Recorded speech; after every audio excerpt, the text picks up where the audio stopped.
Hello, hello, and welcome back to the 5 Foot Strong podcast.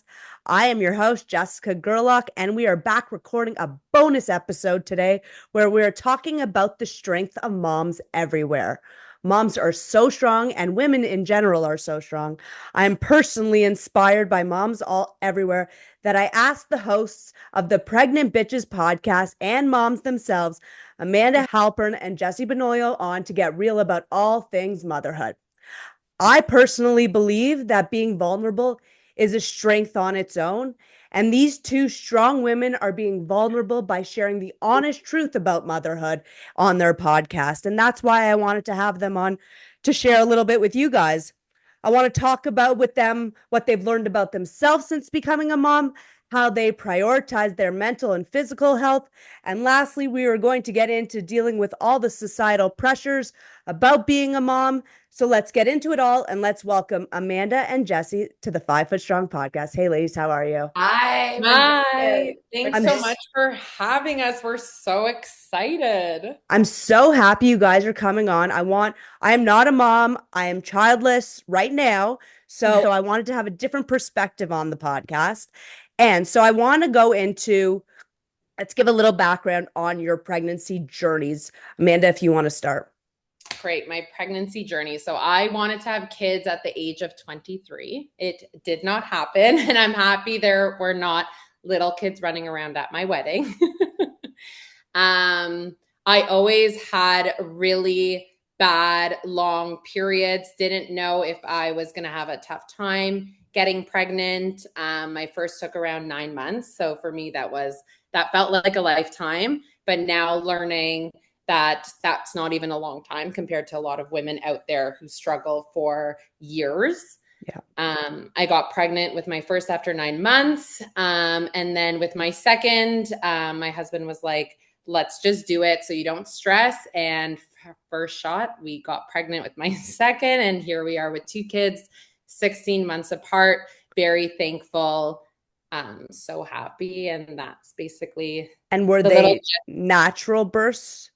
Yes, both my kids were natural pregnancies. My first came early at 35 weeks. I had really high blood pressure.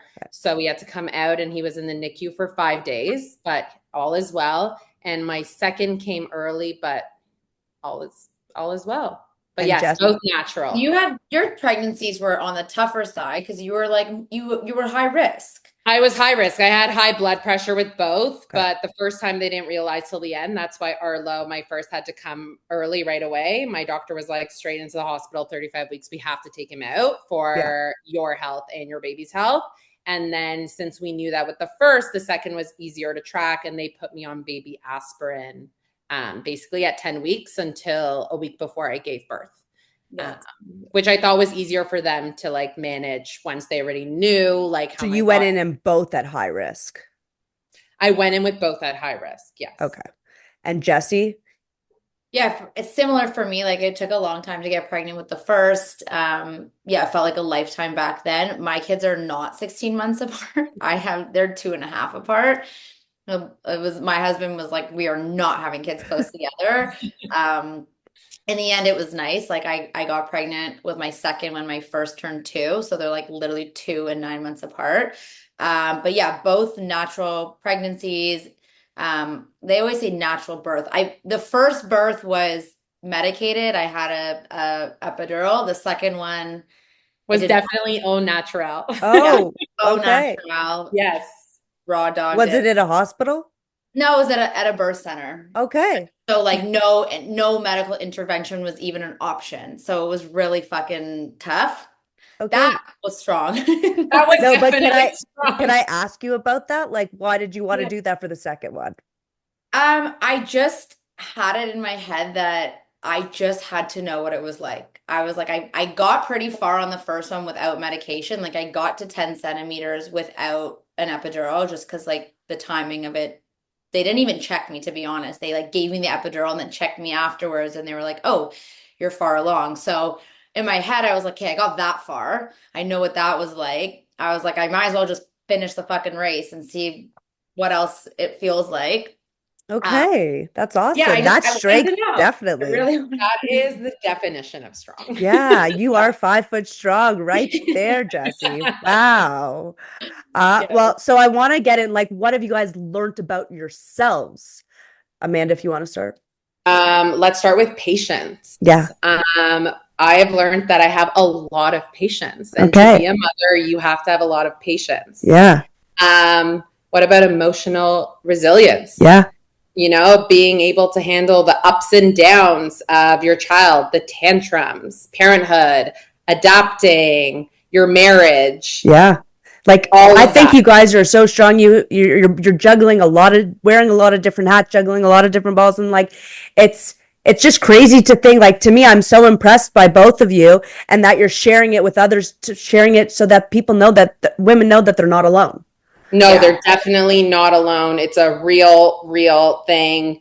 And the main thing I'll keep saying is like self-care. Like everyone needs to prioritize self-care, because as soon as you honestly pee on that stick and you find out you're pregnant, your self-care kind of is just like secondary, and it's not prioritized as much. So 100%, like, you definitely you flip that switch of that mindset. You kind of put yourself not as number one, because you have to you have somebody relying on you, but I think you have to put yourself as number one, even as a mom, to be the best mom possible. I 100% agree. And it's that saying, got to put your oxygen mask on first before helping anyone else. And it's so true. And that's finding that strength inside of you guys to like realize that it's a switch. I'm used to taking care of myself. And then when there's somebody else, once you pee on that stick and realize, oh, somebody else is going to have to rely on me, that's a whole mindset switch on its own. So how do you guys prioritize your mental health? Jess? For me, I started to need to say, like, I need 30 minutes a day. Like, I would just say, like, I need to, like, if I'm going to just be on, like, you don't get a day off with motherhood. Like, there's no days off. You literally just, like, the whole thing about the strength is, like, you have to push through the hard days. Like, you just don't have a choice. And so, like, to get that mental strength, like, it's like conditioning your body. Like, you need to condition your mind. And to do that, you need time. And like, for me, rather than like, always at the end of the day being like, I had no time to myself, I did this. Like, for me, it's like getting 30 minutes. What you do with those 30 minutes, like, maybe it changes every day. Maybe it's a workout. Maybe it's a meditation. Maybe it's a walk. Like, I don't know. Maybe it's a book. But it's just like trying to carve that time out. And I feel like sometimes people think an hour is like too ambitious. I mean, even 5 minutes is better than nothing. I was going to say, even 5 minutes. 5 minutes. Like, 30 minutes to me is like the sweet spot of like, it's enough time to like disengage, do something for yourself, and then re-engage without asking a whole army of people to come over and watch your children. So for me, that's something that like I try and do. Jessie, I meant to ask you, what did you learn about yourself? Like, what have you learned at becoming a mom now? That I'm more capable than I thought I was at anything. Yeah. Like, truthfully, like now, like before, you could ask someone to do you a favor, come fix this light bulb, come do this. I need help with that. I can't figure this out. When you have a tiny human relying on you, like, you don't really have a choice. Like, you got to just figure it out. And then through that, you realize you're more capable than you thought you might have otherwise been, because you start testing yourself in ways that you never thought you would have to test yourself. And you're like, wow, I could actually figure this out, or I actually know what I'm doing, or I could learn, or whatever. So because you have to. Yeah. You have to. So I think a lot of people feel that they're more, I mean, for me, more capable than I otherwise would have if I never took on. So do you feel more confident in yourself? Yeah, I feel like it translates to your life outside your mom, right? Yeah. As a mom. Like, for me, even, I mean, I haven't gone back to work yet, but like, for sure, even in a work environment, you're just like, I don't give a fuck anymore. Yeah. Like, that's the main thing. Or if I need to figure out something for work, I'm just going to figure it out. Like, I just put together a like 19-step mini kitchen with rules and A and B. And I'm like, I can figure this out. Yeah, you can do anything. If you can figure one of those out, you're good. so funny you said that. I never touched any like building things or whatever. And then Adam was out of town and I had to build this fucking car. And I was like, I can't believe I fucking built this car. Like I built this car. My kid needed it. So I fucking sat down. Like I would have But did it give you confidence that you could do it again? Oh, I was on a high after that. I called him. I was like, I could do anything. I built a fucking car. I built a fucking children's car. But that's amazing that you're learning, like just through building a car is giving you that self-confidence to believe in yourselves even more, giving that, I don't give a fuck energy, and that I think is important as a mom, you have to stay strong because you guys are wearing a million different hats and you have to do a million different things. And one day you're building a car and one day, you're giving birth to the child and one day you have to make dinner and it's just, you have to be a wife. It's like, you need to take time, I think. I'm not a mom. I'm not saying anything, but you need to take time for yourselves. 100%. 100%. But you just like made me think of something of this, did it give you more confidence in your life? I feel like before you become a mom, the only real like reward or like acclimates you get is like from a work environment, right? Like, oh, you did this well, and it's not every day. Like sometimes you have to wait till like a performance review or whatever. But like when you're a mom, there's like many things all throughout every day that it does boost your confidence because you keep having a win, you keep having like an accomplishment, and so it's exhausting and it's tiring. But like if you can look at it more from like a positive point of view of like I did this, very 100%. It does. It totally fuels your confidence in like more ways than one. So I never actually thought of it. You go, girl. No, but that's awesome. Even you, like, you're each day you learn that you can do new things. And like, I know Amanda's in your 30s. I don't know how old you are, I'm 33 too. Okay. So we're all about the same age. And like, the fact is like, we're still learning. You guys are still growing. You're still growing as a person and becoming a mom. Like you become a more resilient person in the world that as you said, Jessie, it's not just you as a mom, it brings out into the rest of your life. It will make you a more confident, resilient person and stronger person in the outside world, whether it comes to work, whether it comes to social and how you perceive the world as well. Sure. So do you guys work out we talk about fitness on this podcast a lot. Do you guys work out during your pregnancy? Could you explain during your pregnancy, maybe after a little bit of your workout routines? No problem. Let's talk about it. Let's do it. I think working out, everyone, if you are able and capable to, 1000% you should be doing it. That's literally what keeps me personally sane as a mom and pre-mom. I worked out until probably 32 weeks with both of my kids, basically until like the very end where like I had cramping and it's just like the belly is too big and you're just absolutely exhausted and you have to be careful. Mm-hmm. But I truthfully believed it helped me in the labor room. I'm going to 100% go with that. And I truly believe in that. And as soon as I checked myself, got the clear, whatever you want to call it after, I jumped right back into it. You got to start slow, obviously. Like you just birthed a human, or if you had a C-section, like you have to be careful. Oh my God, it's amazing. Like that is what I do. Like literally Jessie called me today. I was like, I'm in my workout. I'll call you after. Like, amazing. Don't talk to me. Don't look at me. Like this is my time for myself. Awesome. But it goes into the self-confidence too. It builds your self-confidence. It makes 100%. You feel like you're empowering, makes you feel strong, again, physically, mentally as well. Jessie, how about you? Yeah, I'm the same. Like, I feel like there was this, like, maybe I don't know, 20, 30 years ago when our moms were moms, it was like, they're be on bed rest, like they're a patient, whatever. And it's like, that is like not the vibe anymore. Everybody I know is like, if they have time are working out, at least walking. Like my first pregnancy was during COVID, so I literally had nothing else to do. So I worked out way more. The second pregnancy, truthfully, running after your toddler is a workout. So that every second time mom is working out, whether she says she's working out or not. And yeah, like afterwards too, like I find that working out afterwards is a lot tougher because you're like, there's like some motivation to lose weight and like feel good. And like, that's a harder path to go on. So like that to me takes more mental strength as well, just to like push through and keep going and not give up. But for sure, Yeah, you definitely need to do it in your pregnancy, even at a minimum walking, I think. Yeah, But, like, I think as a trader, I am a trader, and the fact is, I always say that if you have been already working out, then continue your workouts right till the third trimester. But if you haven't started working out, walk. At least you could do is walk. something. Your body. Exactly. Yeah, 100%. Move your body. Our bodies were not made, as much as our parents think so, our bodies were not made to be on bed rest when we're pregnant. No. Our bodies need to move. Our bodies still, we're still young. Our bodies were not made to lie in a bed and move nothing at any stage in life. So I think that's important for moms of any time, or pregnant women, to know that it is important to take care, to do workout for your mental and your physical.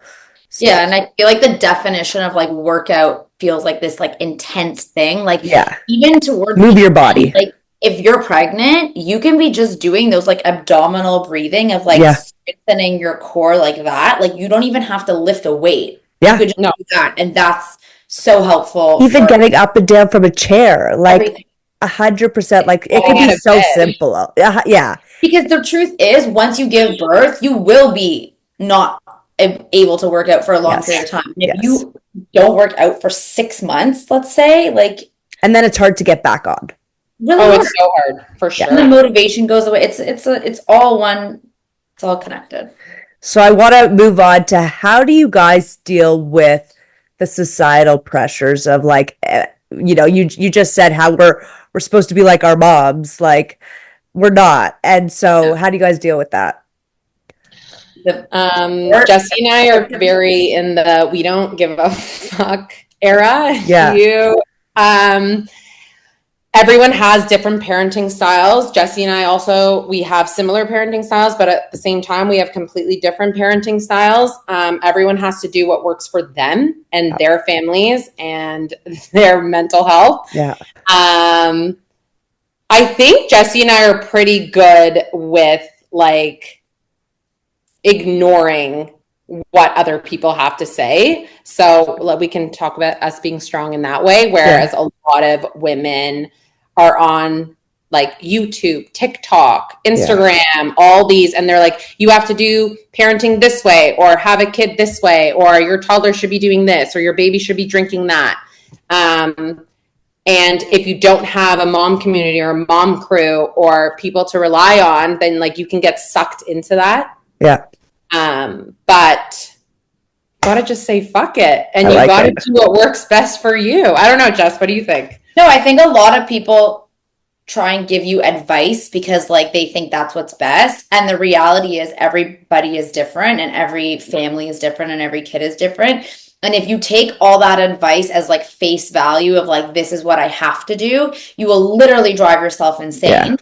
And what I like to do is like, give me all the info and I will filter out what I think is appropriate for me. So like, I'm fine for people to give me advice. Like, I don't mind it. You want to, oh, you should sleep train your kid this way, feed them this, do that. Sure. Give me the info. And within that, I'll pick what I think is right for me and my family. And, I think everybody's different. And the fact that there's no cookie cutter way to be a mom. And they want you to be.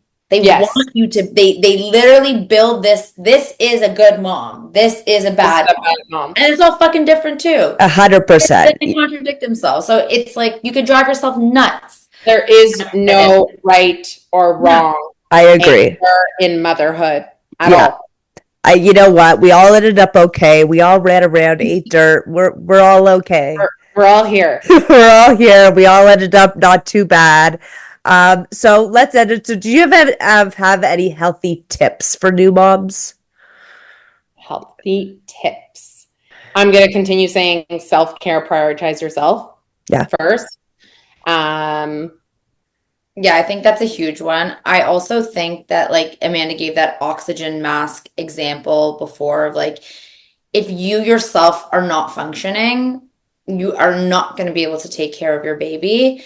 And like, I gave the 30-minute example before, but truthfully, if like you're really in a moment where you just cannot handle something, like literally just go take give your baby to somebody if you have the option in the room, and like just go to the bathroom, honestly, close the door and give yourself like a couple of minutes. Like sometimes you just need like a break. And I think like the physical stuff is like it will all come, but the mental stuff, that's really tough. And if you can just give yourself the space to like take a breath and just like take a step back, it will go a long way, because it's very overwhelming at times, very overwhelming. And I just want to mention like that the fact that there's no cookie cutter way to be a mom, and the expectations that we have to black or white. And I think that you could be any mom you want to be. The fact that putting your mental health first is also really important.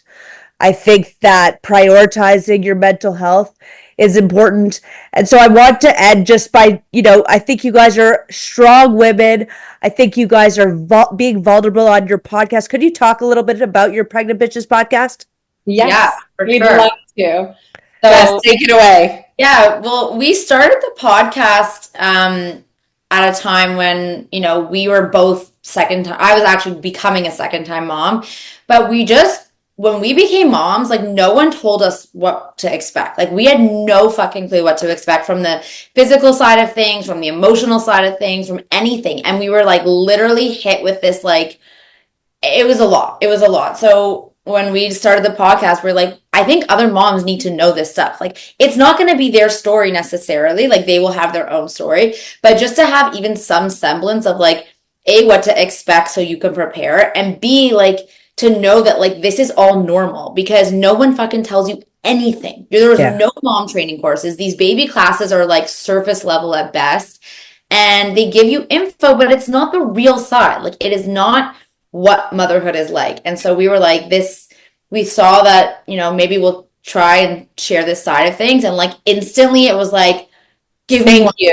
Thank you. Like this is what we want to see. And so we've like now talked a lot about the practical side of motherhood, but now it's like blossomed into even some of this conversation to say like, there's a lot that goes on below the surface that people don't really talk about and prepare you for. So, and that's why I wanted to have you guys on. Like, I don't have kids, but I've listened to your podcast a few times, and to be honest, as I was saying to Amanda, who's known me for quite some time, it's either birth control one day or it's inspiring one day. I'm not sure. I laughed when you said that. It's so true. But truthfully, Jessie and I always talk about like we wish we had a podcast like ours before. Like I had no idea what an epidural was. I had no idea that I was going to rip and how I was going to handle that pain.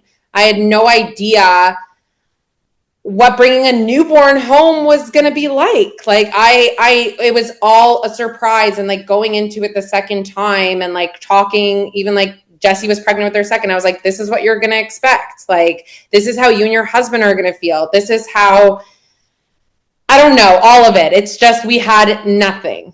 We had absolutely nothing, no knowledge. And you know what? Sorry, we did. We had this is your perfect family, and this is your perfect picture, and this is your baby in that fucking stupid hospital fucking blanket that everyone fucking takes. And that's just like not real life at all. So we wanted to put everything out there so other women can see and be like, wow, we're not alone. Wow, this is so relatable. And like, please continue and tell us more. So where can people find your podcast? We can find us everywhere. We're everywhere, guys. We are on Spotify, on Apple. We are on YouTube if you want to watch us. And we also are on Instagram if you want to check us out, Pregnant Bitches. So we post a mixture of like stuff that we think is important for people to know and a bunch of funny shit that, you need to laugh a little bit, because sometimes motherhood gets overwhelming and you need a good laugh once in a while. So yeah, you can follow. And now on Spotify, there's video too. So you can watch us, which, makes it a little bit. And we have a lot of resources on our website that you can find we're pregnantbitches.com. And as well through our Instagram, we have a ton of resources, postpartum, traveling with kids for the first time, hospital bag list, our hospital bag list. We have a bunch of things that new moms, pregnant moms can go check out. Well, that's amazing. And I want to, thank you guys for coming on the 5 Foot Strong podcast. You both are very strong. You guys are being strong, being vulnerable. We're all 5 foot strong somehow. And, I appreciate it. I appreciate you being vulnerable. You're helping a lot of women out there. So, I know, mothers that are having kids on their own. There are, all kinds of different moms. So you're being a resource for people who don't know what the heck's going on. And for future moms like me who not sure, and giving me some resources. And thank you guys for that, because you're lifting people up. And I love that. So thank you for coming on, and see you guys soon. Thank you so much for having us. I appreciate it.